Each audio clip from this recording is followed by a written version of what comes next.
नमस्कार, मी नम्रता मंगेश कापरे, शासकीय तंत्रनिकेतन अवसरी खुर्द या महाविद्यालयाची विद्यार्थिनी आहे। आज मी केंद्र शासन व राज्य शासनामार्फत राबविल्या जाणाऱ्या विविध शिष्यवृत्ती योजना आणि त्यांची अंमलबजावणी यावर बोलणार आहे। मित्रांनो, शिष्यवृत्ती योजना म्हणजे काय? शिष्यवृत्ती योजना म्हणजे विद्यार्थ्यांना उच्च शिक्षणासाठी आर्थिक मदत देणाऱ्या योजना।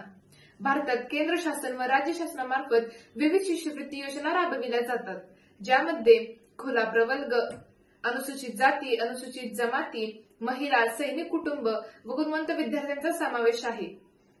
तर गरीब, वंचित, उत्पन्नाचे साधन नसलेल्या निराधार विद्यार्थ्यांना आर्थिक सहाय्य करून त्यांचे भविष्य घडविण्याचे कार्य केंद्र शासन व राज्य शासन विविध शिष्यवृत्ती योजनांच्या मार्फत करत आहे। पंतप्रधान शिष्यवृत्ती योजना ही सशस्त्र दलातील शहीद किंवा सेवानिवृत्त कर्मचाऱ्यांच्या मुलामुलींना शिक्षणात प्रोत्साहन देण्यासाठी सुरू करण्यात आलेली योजना आहे। तर तांत्रिक शिक्षणामध्ये महिला व दिव्यांग विद्यार्थ्यांना प्रोत्साहन देण्यासाठी प्रगती व सक्षम योजना सुरू करण्यात आली आहे। केंद्रीय क्षेत्र शिष्यवृत्ती तसेच अपंग व अल्पसंख्याक विद्यार्थ्यांसाठी माध्यमिक नंतरची शिष्यवृत्ती या केंद्र शासनाकडून राबविल्या जाणाऱ्या महत्त्वाच्या शिष्यवृत्ती योजना आहेत। राजश्री छत्रपती शाहू महाराज शिक्षण शुल्क योजना। महाराष्ट्र शासनाची ही योजना पदवी व पदव्युत्तर स्तरावरील विद्यार्थ्यांना शैक्षणिक शुल्क भरण्यासाठी मदत करते। तर आर्थिकदृष्ट्या दुर्बल व सामाजिक आणि शैक्षणिकदृष्ट्या मागास विद्यार्थ्यांचे पालक जर अल्पभूधारक शेतकरी, नोंदणीकृत मजूर असतील तर अशा विद्यार्थ्यांना डॉ. पंजाबराव देशमुख वसतिगृह निर्वाह भत्ता योजनेद्वारे शिष्यवृत्ती दिली जाते। या योजनेचा मुख्य उद्देश म्हणजे वसतिगृहात राहून शिक्षण घेणाऱ्या विद्यार्थ्याला आर्थिक मदत पुरवणे हाच आहे, जेणेकरून पैशाअभावी त्याचे शिक्षण खंडित होणार नाही। सावित्रीबाई फुले शिष्यवृत्ती योजना। राज्य शासनाची खुली गुणवत्ता आणि विद्यानिकेतन शिष्यवृत्ती, राज्य शासनाची दक्षिणा आणि संशोधन अधिछात्रवृत्ती, पंडित जवाहरलाल नेहरू विद्यानिकेतन शिष्यवृत्ती, तसेच गणित व भौतिकशास्त्र विषयातील गुणवान विद्यार्थ्यांसाठीची शिष्यवृत्ती, अल्पसंख्याक विद्यार्थ्यांसाठीची शिष्यवृत्ती या राज्य शासनाकडून राबविल्या जाणाऱ्या महत्त्वाच्या शिष्यवृत्ती योजना आहेत। शिष्यवृत्तीचा अर्ज भरण्याकरिता विद्यार्थी राष्ट्रीय शिष्यवृत्ती पोर्टल व महाडीबीटी या संकेतस्थळावर जाऊन अर्ज भरू शकतात। अर्ज भरणे, अर्जाची पोचपावती मिळवणे, प्रक्रियेचे अनुसरण करणे व शिष्यवृत्ती मिळणे या सर्व सेवा एकाच ठिकाणी उपलब्ध आहेत। या योजनांचा लाभ घेण्यासाठी काही निकष ठरवून दिलेले आहेत। योजनेनिहाय उत्पन्न मर्यादा ठरवून दिलेली आहे। या योजनांची अंमलबजावणी शासनाच्या विविध यंत्रणांद्वारे केली जाते। शिष्यवृत्ती योजना शिक्षण क्षेत्रातील महत्त्वाचा आधारस्तंभ आहे। शिष्यवृत्ती योजनांमुळे आर्थिक दुर्बल घटकातील विद्यार्थ्यांना आर्थिक सहाय्य मिळाल्यामुळे शिक्षणाच्या मुख्य प्रवाहात जाण्याची संधी उपलब्ध झाली आहे।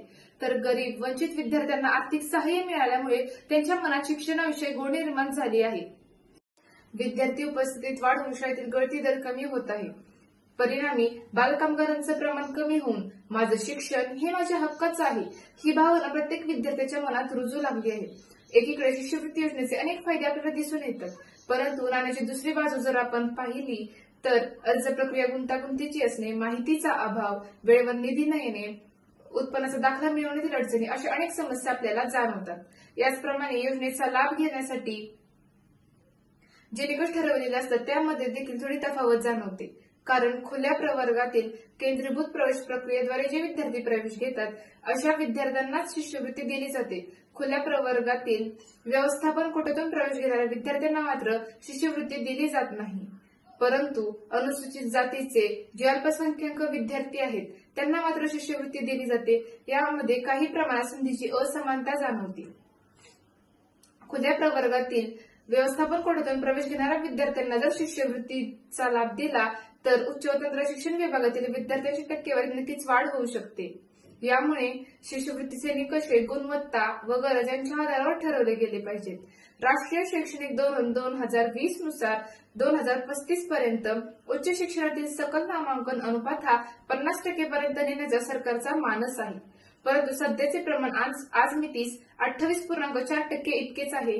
मग राहिलेल्या 72% काही विद्यार्थी हे आर्थिक मदत न मिळाल्यामुळे उच्च शिक्षणातून बाहेर पडतात। शिक्षण हा प्रत्येकाचा मूलभूत हक्क आहे। विद्यार्थ्यांनी केवळ साक्षर होण्यासाठी नाही तर स्वावलंबी होण्यासाठी शिक्षण घ्यावे. उच्च शिक्षणाच्या माध्यमातून व्यावसायिक कौशल्य प्राप्त झाल्याशिवाय विद्यार्थी स्वावलंबी होऊ शकत नाही. खंडप्राय असणाऱ्या भारत देशामध्ये लोकसंख्येचे प्रमाण अधिक आहे. यामध्ये गरिबांची संख्या देखील जास्त आहे. उत्पन्नाचे साधन नसल्यामुळे अनेक विद्यार्थी शिक्षणापासून वंचित राहतात. शिष्यवृत्ती योजनेद्वारे आपण अशा विद्यार्थ्यांना शिक्षणाच्या मुख्य प्रवाहात आणले पाहिजे.